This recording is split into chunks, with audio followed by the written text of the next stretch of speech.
dito na naman tayo ulit. Ayan guys, stereo vlog. Ayan, meron akong i-assemble dito na busy book for 3 years old and up. Tara guys, samahan niyo ako. At eto na nga, ayan, bumili ako ng pangregalo ito guys sa aking pamangkin. Actually pamangkin siya ng aking partner na sinasal. So syempre tayo ay pag magre-regalo is iniisip talaga natin is ano nga ba yung much better na pwede nating ipangregalo, at hindi lang yun yung valuable, yung magagamit niya, yun, hindi lang sa mga gamit, hindi lang sa magpapakinabangan na, di ba? At meron din matututunan ang mga bata, lalo na sa stage nila ng learning. So ayan, naisip ko nga ito at napanood ko lang din naman ito sa Facebook. Nakita ko lang na mayroong mga ganitong mga activity pala na nabibili. At hindi rin ganun siya ka-pricey kung bibilhin mo nga.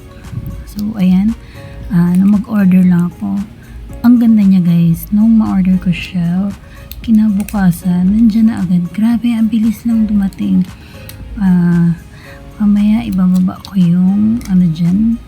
Hindi na lang ako promote. Wala naman tayong kikitain doon. So yun lang, hanapin niyo siya sa Facebook. Makikita niyo naman yan, yung mga nag-highlight dyan. So doon ko lang yan siya nakita at kinlik ko lang yung link at doon ako nag-order. Napakamura niya, hindi lang yun, meron kasi akong mga voucher sa Shopee, so kaya medyo naka-less din ako sa pag-order at naka-free shipping fee din ako. So ayun na nga, hindi ko lang yan siya one day na na-assemble. In-assemble ko na rin siya kasi para pag regalo is pagbukas, lalaroin na lang nung bata yung ganitong mga laro. So ayan, napakarami yan. Medyo masakit lang sa sa daliri kasi ang dami talaga niyan guys. Ang nabili ko pala is 30 page.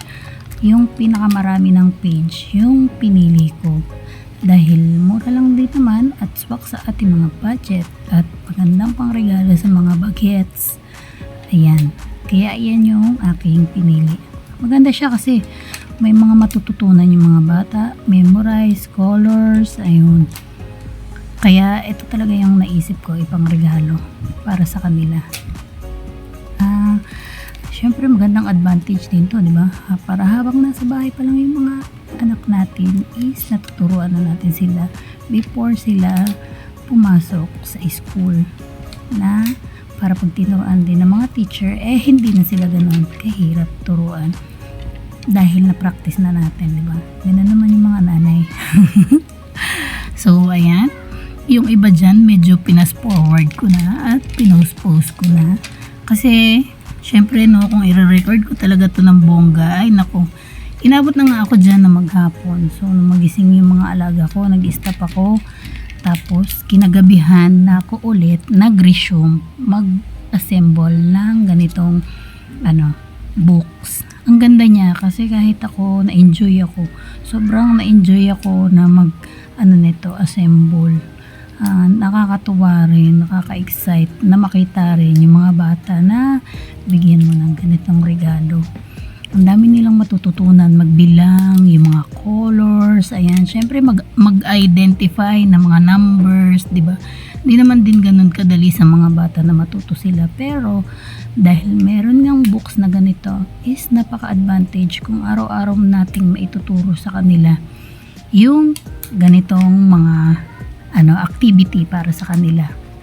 Makakabisado rin nila at mariremember nila yung mga bagay araw-araw na ituturo natin sa kanila. Ang ganda nito. Alam nyo ba, yung mga ganitong bagay, noon, halos lalo na yun sa panganay ko, hindi talaga ako nakapagturo ng ganito, nakapag-focus sa anak ko kasi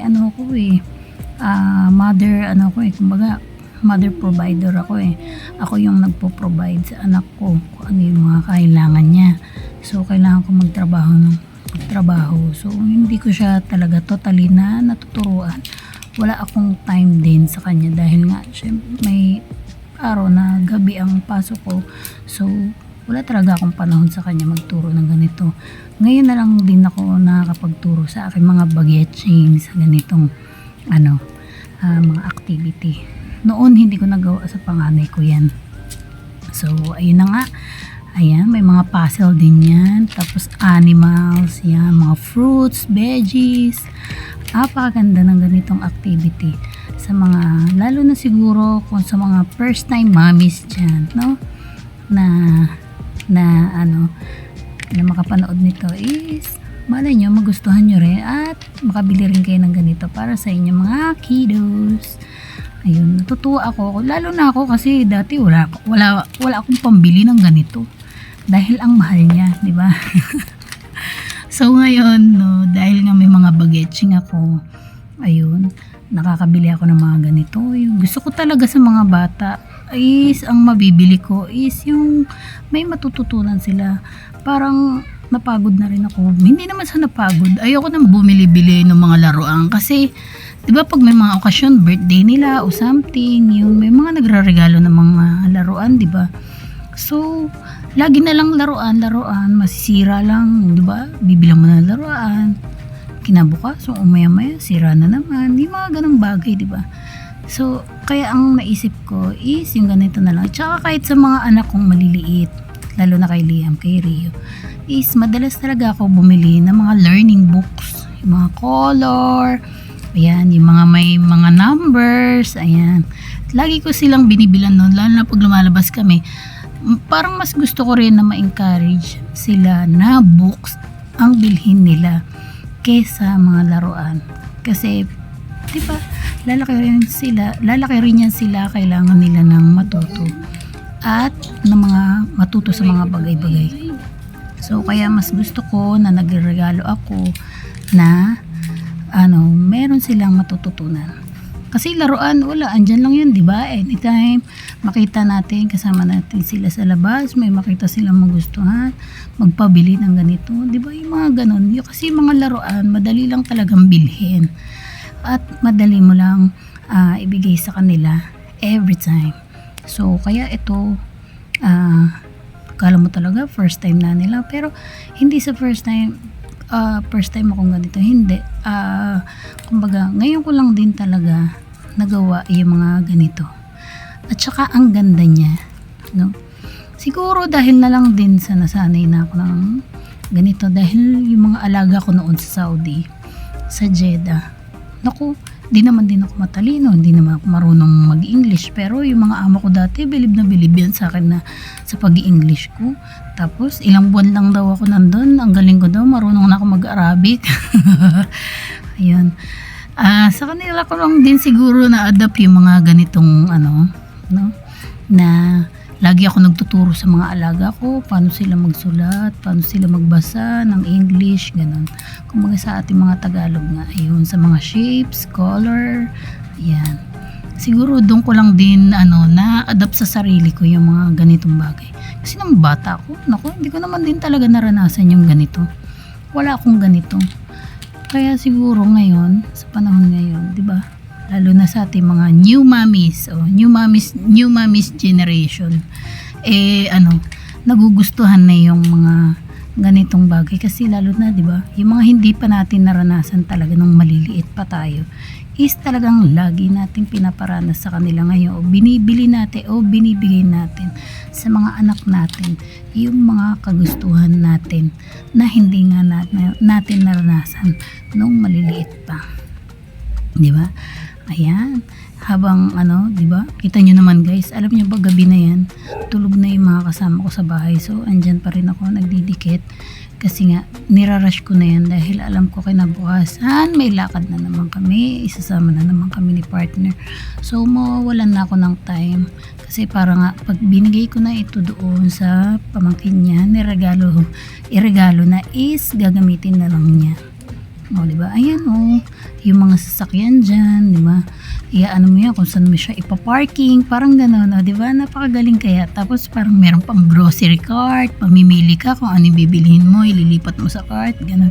Tapos, ito yung time, ayan, yung days, weeks, ayan, anong weather, ayan. Tapos, yung mga animals. So, ito yung last is ano siya, puzzle. Ayan, o, diba? Ayan, o, may puzzle. Bubuuhin mo siya, lilipat mo siya dun sa kabila, diba? May butterfly. So, yung mga shape, gagawin mong butterfly, ganun. Ayan. Ayan, yung first page niya is parang egg dinosaur. Tapos, mamingwit. Ayan. Colors. Ayan. Pag samasamahin mo siya sa mga isang kulay, di ba? Yung mga ganun. Yan siya. So, napakaganda nitong books na to. Si Liam, yung mga anak ko, hindi ko na siya nabilhan ng ganito, guys. Kasi, marunong naman na sila sa mga shapes, color, yun. Ang inaano ko sa kanila ngayon is yung pagsusulat at pagbabasa. Yun ang focus sa kanila ngayon. Ayan, o, diba? I-rearrange mo yan siya kung saan yung mga color na saan sila belong. Yan siya. Ganyan yung activity book na yan. So, bagay talaga yan sa mga bagets na lalo sa panahon ngayon, no? Na yung mga bata is nasasanay sa gadget. Yun.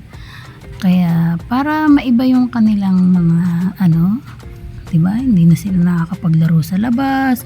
Di katulad natin noong mga gala-gala sa labas, uuwi na lang kapag tinawag na ng nanay. Yung mga ganun. So, nawawala talaga sa sa panahon ngayon yung mga kabataan. Napupunta sila sa mga pag-gadgets lang. Ayan, ito yung pinaka nagustuhan ko, guys. Paper doll. Kasi, nung bata pa ako, grabe, dami kong paper doll. Lagi ako bumibili. Kasi magkano lang yung paper doll? Piso. Yung isang lang nun, piso. So, lagi ako napapabili ng paper doll. Kasi, actually, yung iba nga, yung mga kaibigan ko, mas marami pang paper doll kaysa sa akin eh. Ngayon, mahaba na naman ang ating kwentuhan. So, yun lang, guys. Tapos na ang aking vlog, and thank you so much ulit sa inyong lahat dyan. Hindi na ako ulit mag-mention. Hanggang dito na lang muli sa ating mga pagkikita uli. Ayun, happy lang, and ingat sa inyong lahat dyan, guys. Sa mga hindi pa naka-like, share, subscribe sa aking YouTube channel, so subscribe na. Thank you for your support, guys. Everyone, ingat sa inyong lahat, and goodbye.